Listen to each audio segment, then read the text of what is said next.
તો આણંદમાં 22 દિવસ સમય થઈ ગયો છે ગંભીર દુર્ઘટના થઈ અને હજુ સુધી એ ટેન્કર ઉતારવામાં નથી આવ્યું। ટેન્કરનો માલિક ઘણી બધી વખત રજૂઆત કરી ચૂક્યો છે, પરંતુ છતાં પણ કોઈ નિરાકરણ નથી આવ્યું। ત્યારે મુખ્યમંત્રીએ આદેશ આપ્યો છે કે બે દિવસમાં એ ટેન્કર ઉતારવામાં આવશે। તો આજે 23મો દિવસ છે, 22 દિવસ વીતી ગયા છે અને આજે 23મા દિવસે પણ એ લટકતું ટેન્કર કે જે હજુ પણ ત્યાં યથાવત છે। ટેન્કરના માલિકે નગરપાલિકામાં રજૂઆતો કરી, વહીવટી તંત્રની સામે રજૂઆતો કરી, પરંતુ તેનું કોઈ નિરાકરણ હજી સુધી નથી આવ્યું। જે ટેન્કરનો માલિક છે તેનું પણ નિવેદન સામે આવ્યું હતું કે હજુ સુધી ટેન્કરના જે હપ્તાઓ છે તે ભરી રહ્યો છે અને છતાં પણ જે તંત્ર દ્વારા તેની કોઈ જ મદદ કરવામાં ન આવી હોવાના પણ આક્ષેપો કરવામાં આવ્યા છે। ત્યારે હવે આગામી 2 દિવસમાં આ લટકતું ટેન્કર ઉતારવામાં આવશે। એક બલૂન જેવી કોઈક વસ્તુ નીચે નાખવામાં આવશે અને તેનાથી એ ટેન્કર ઊંચું થશે અને ત્યારબાદ એ ટેન્કરને બહાર કાઢવામાં આવશે। મરીન્સ ઇમરજન્સીએ બ્રિજ પર જઈ અને અત્યારે સમીક્ષા કરી છે।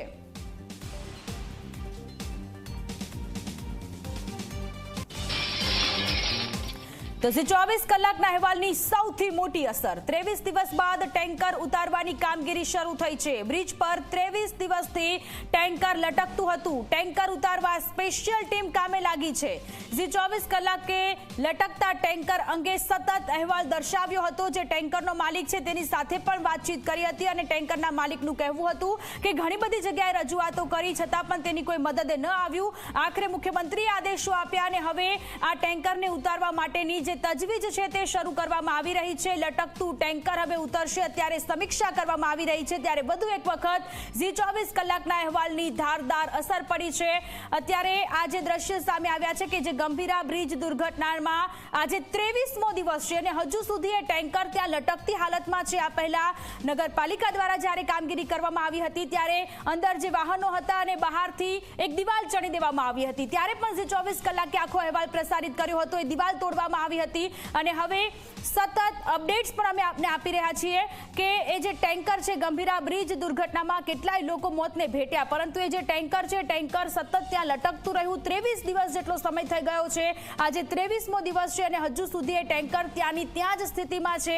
મુખ્યમંત્રીએ 2 દિવસનો સમય આપ્યો છે। 2 દિવસમાં આ ટેન્કર ઉતારવા માટેના આદેશો આપવામાં આવ્યા છે। ત્યારે હવે એની ઇમ્પેક્ટ પડી છે અને ટેન્કર ઉતારવા માટે અત્યારે સ્પેશિયલ ટીમ ત્યાં કામે લાગેલી છે, તપાસ કરી રહ્યા છે અને એ મંથન ત્યાં અત્યારે થઈ રહ્યું છે કે આ ટેન્કરને કેવી રીતે બહાર કાઢવું, કેવી રીતે ઉતારવું, કારણ કે છેલ્લા 23 દિવસથી દરેક કચેરીઓના ધક્કા ટેન્કરનો જે માલિક છે તે ખાઈ ચૂક્યો છે અને ટેન્કરના માલિકની આપવીતી પણ અમે આપને દર્શાવી હતી। એ કહી રહ્યા હતા કે 23 થી 25,000 રૂપિયાનો હપ્તો એનો ચાલી રહ્યો છે। આ ટેન્કર પર તેણે લોન લીધેલી હતી અને લોનથી ટેન્કરની ખરીદી કરી હતી અને હજુ સુધી એ ટેન્કર ન ઉતરતા એને પણ ઘણી બધી મુશ્કેલીનો સામનો કરવો પડી રહ્યો છે। તંત્રના પાપે એક બાજુ લોકોના જીવ જોખમમાં મુકાયા, લોકોએ જીવ ખોયા, આખા પરિવાર કે જે લોકો હજુ સુધી પોતાની આંખોમાં આંસુ લઈને બેઠેલા છે અને છતાં પણ તંત્રની આ લાપરવાહી।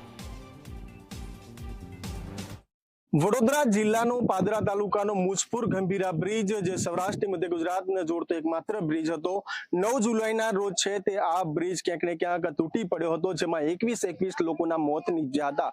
ચોક્કસ પ્રમાણે વાત કરીએ તો 22 દિવસ સુધી તંત્ર દ્વારા જે કામગીરી કરવામાં આવી, આખરે ગઈકાલે તંત્રએ છે તે આ કામગીરીને રોકી દીધી હતી। સમગ્ર બાબતને લઈને 24 કલાકે ગઈકાલે અહેવાલ પ્રસારિત કરવામાં આવ્યો હતો, ત્યારબાદ હવે તંત્ર હરકતમાં આવ્યું છે।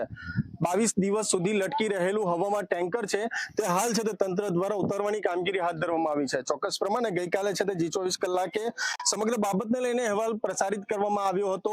જે કામગીરી બંધ કરી દેવામાં આવી તેને પગલે જ ક્યાંક ને ક્યાંક જોવા જઈએ તો સરકાર દ્વારા હવે ચોક્કસ પ્રમાણે આણંદ જિલ્લા કલેક્ટરને છે તે આદેશ કરવામાં આવ્યો હતો કે આ ટેન્કર છે તે હવે આણંદ જિલ્લા વહીવટી તંત્ર દ્વારા ઉતારવામાં આવશે। એટલે ચોક્કસ પ્રમાણે કહી શકાય કે છે વડોદરા જિલ્લા તેમજ આણંદ જિલ્લા જે વહીવટી તંત્ર છે તેઓ દ્વારા ક્યાંક ને ક્યાંક એકબીજાને ખો આપવામાં આવી રહી હતી।